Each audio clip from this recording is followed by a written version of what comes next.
Hey, friends, welcome. It's day 2 of our Refuel series on raising G-rated kids in an X-rated world. The question is how in the world do you do that these days? Okay, and I'm going to dive right in. My favorite verse on parenting in the entire Bible, I think the best thing on parenting ever written is Psalm 127. And that says this: children are a gift from the Lord. In other words, parents, your kids are gifts, not punishments.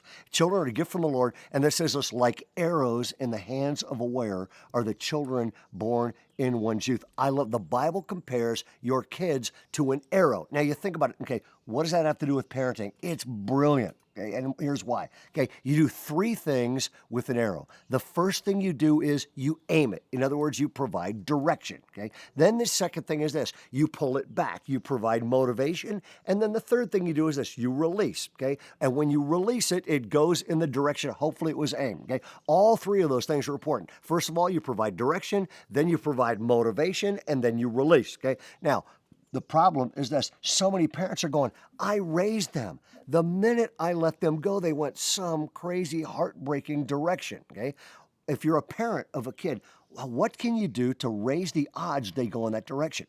Here's why this is important, okay? Most parents are really good at 1 or 2 of the 3, okay? For example, parents are very good at direction. I mean, we lecture kids constantly. When they get to be teenagers, we lecture them in louder voices, and we give them more instructions. And if you're a Christian, you're probably even better at direction, because we have a 66 book that we of directions we can give them. So directions. And then every parent is good at release, because you have to be, because at some point they're leaving, okay? The key is this: most people need to be thinking better about motivation, because ultimately, when I provide motivation and then they're released, their tendency is to go in the direction, because the people are going to go in the direction they're ultimately motivated to go into. So I'm going to give you 4 keys in the next 4 devotionals. These are massive. If you're in a place where you can do it, write them down. If you're driving, just listen, okay? Here we go. Number 1 is this. What's the first key? And that's today's key, and here's, it's provide a motivational environment. Provide a motivational environment. Now, the most important thing about providing a motivational environment is getting rid of everything that gets in the way. So I'm going to give you 4 things that wreck motivational environments and 4 things to make sure I don't do as a parent. The reason I know these 4 things is I've majored in all of them, unfortunately. Number 1 is this: do not lose your cool. Do not lose your cool. Teenagers especially are great at making their parents lose their cool. Matter of fact, it turns into sports. They invite their friends over and they go, watch this. They push a button, the parent explodes. Do not lose your cool. Okay? Second one is this: do not intimidate your kids. Oh, man. The second one is this: do not let your kids intimidate you. One social scientist said this, and this is brilliant. He said, we have developed the first culture in human history where the elders of the tribe look to its youngest members for what the standards of style and expected behavior should be. That's absolutely crazy. Do not let your kids intimidate you, okay? Number 3 is this: do not delay living until they turn age 18. I know so many parents are going, oh no, they just turned 13, she just turned 13, and we are going to be on task, and we're not going to go on dates anymore, and we're not going to do anything. We're going to sit at home and basically control their behavior, and somehow, if we're just uptight enough, they'll be attracted to our faith and values. Okay? This does not make sense. Don't delay living till they keep dating, keep having fun. Matter of fact, the more enjoyable your house is to be in, the better off you're going to be. Ask yourself occasionally the question: am I becoming the parent my kids want to be around? That's a great question, okay? And the 4th one is this: do not rescue your kids from consequences. I had a lady one time when I was a youth pastor, and she came in and she said, my son is driving me crazy. Can you help me? I said, yeah, what's up? And she said, every day he leaves his lunch home, and every day I have to drive it to school for him.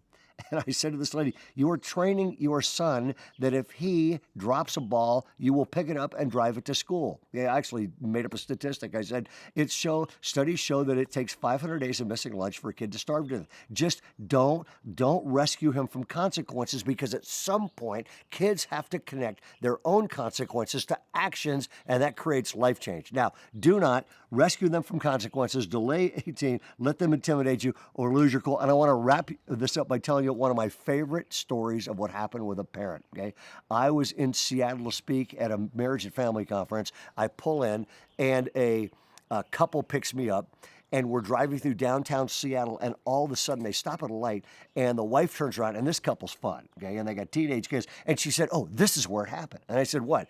And she said, she said, "I was driving through here the other day. My daughter was sitting in the front seat. I pulled up to this light, and it's downtown Seattle, and she said, 'Honey, duck.'" And she took her daughter, and she pushed her down on the seat, and she threw a newspaper over and sped down the street.